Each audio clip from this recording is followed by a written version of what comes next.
What are the tools of fiscal policy? The first tool is taxation. That includes income, capital gains from investment, property, and sales. Taxes provide the income that fund the government.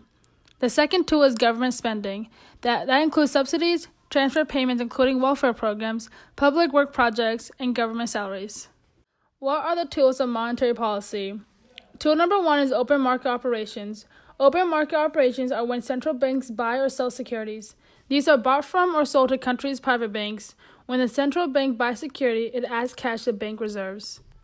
Tool number 2 is reserve requirements. The reserve requirements refer to the money banks must keep on hand overnight. They can either keep the reserve in their vaults or at the central bank. A lower reserve requirements allow the bank to lend more of the deposits. Tool number 3 is discount rates. It is a rate that central banks charge its members to borrow at a discount window. Since the rate is high, the bank only uses if they can borrow funds from other banks. The Great Depression was the worst and longest-lasting economic downturn in the history of the United States. It all started with the Great Stock Market Crash in 1929, also known as Black Tuesday. Over the next 4 years, consumer spending and investment dropped, causing steep declines in industrial output and employment as failing companies laid off workers.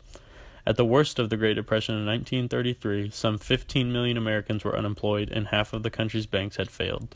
The U.S. economy expanded greatly in the 1920s, including the stock market.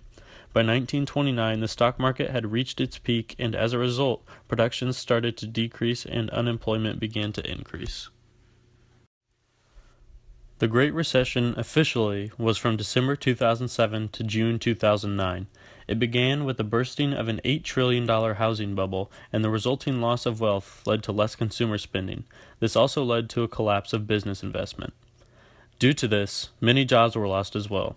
In 2008 and 2009, the United States lost 8.4 million jobs. Although on paper the Great Recession ended in 2009, the recovery from the Great Recession was slow and jobs were still not being created at a suitable rate. The cause and the kickstart of all of this was the bursting of the housing bubble along with a drop in the stock market. What does the classical economic theory have to say about how economic stability is achieved?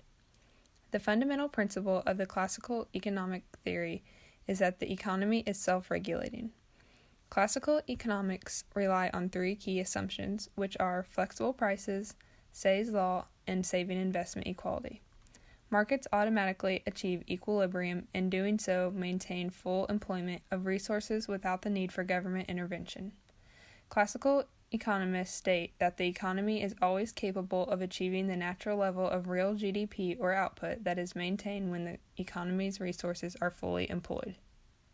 What does Keynesian economic theory have to say about how economic stability is achieved?